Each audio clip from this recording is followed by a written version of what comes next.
Okay, thank you, Shannon. So yes, as Shannon mentioned, I am actually in Baton Rouge, Louisiana right now, staring at the Mississippi River from my hotel room. I'm over at a conference over here, so I'm an hour behind, but hopefully everything will work smoothly. Um, so I'm going to go ahead and get started into Creatures of the Night, recognizing backyard visitors. So today for the webinar overview, we're going to be going through 7 different species, including coyotes, raccoons, possums, armadillos, barred owls, moles, and pocket gophers. So I'm going to talk a little bit about each of those species, as well as talk about some of the evidence and ways that you can tell if these creatures are visiting your yard at night. So we're going to start right off with coyotes, and we will utilize the raising hand feature that Shannon just mentioned to indicate if you have seen a coyote in your area. So if you have, if you could click on that little icon and raise your hand and let me know.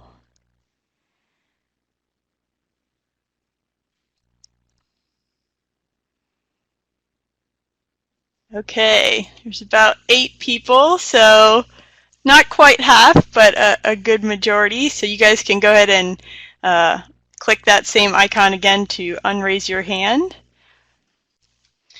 So some of you might not have seen coyotes, but I'll talk about some evidence and ways that you can tell if maybe they are in your yard, even though you haven't seen them physically. So just a little bit about coyotes. They are considered crepuscular, so they are going to be most active during dawn and dusk, right as the sun's going up and are coming up and going down.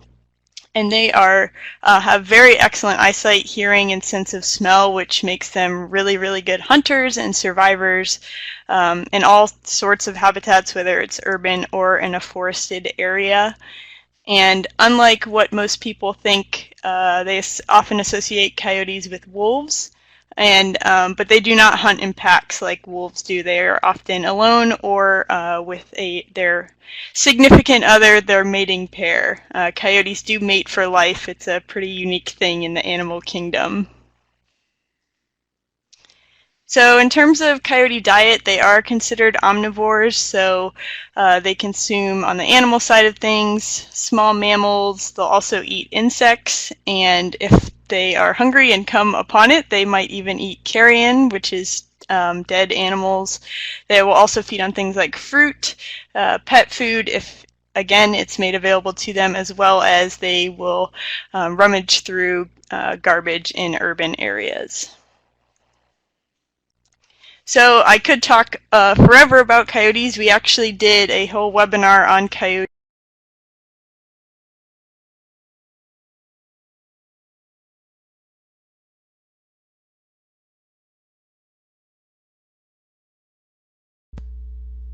Okay, it looks like we might have lost Lara for a minute, but when she pops back in, she will go ahead and continue.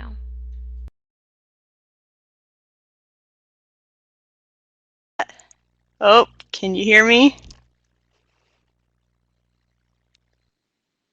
Okay, sorry about that, of course. There's an issue. Hopefully we won't encounter that again, but we will see.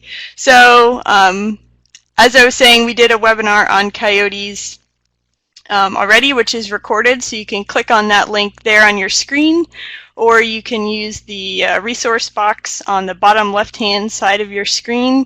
There is a link to the recording there as well. So in terms of evidence of coyotes, you can look for their tracks if you have a sandy area or any type of area where there's open ground, and look for a track that looks like what you see on the left-hand side of your screen. And these could be confused with a domestic dog of similar size, but a coyote track is a more narrow track, so it's going to be longer than it is wide. And more oftentimes, it's the top 2 claw marks, which you can see both in the drawing and in the picture on the left, are most often what you'll see in the track, and less often you'll see those other 2 nail marks on the outer paws. So Those are kind of, it'll be more oval in shape on a coyote track if you were to trace around it, and more circular for a domestic dog. And in terms of size, they're about 2.5 inches long. So you can also look for scat from coyotes. So it'll be similar in size again to domestic dog scat. However, it will contain the hair of its prey, which hopefully your dog does not have.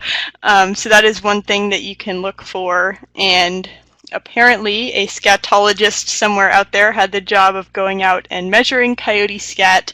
So it is said to have an average length of 4 inches. If you want to get out your measuring tape, if you find some scat in your yard, that might also be helpful in identification. So another thing you can look for is a den site for coyotes, and these can be found in hollowed out logs, brush piles. They'll also utilize burrows of other animals like the armadillo or gopher tortoise. And it's important to note that the dens are only used when the pups are small, so for about 2 months. So that'll be in the late spring, early summer, when the dens will be actively used. Okay, so we're going to move on to raccoons.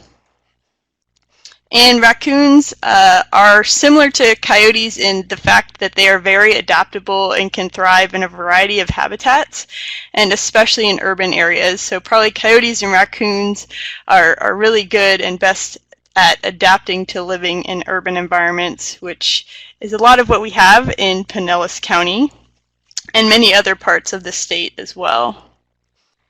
So raccoons live in cavities. So again, they'll utilize hollow trees. That's kind of their number one preference.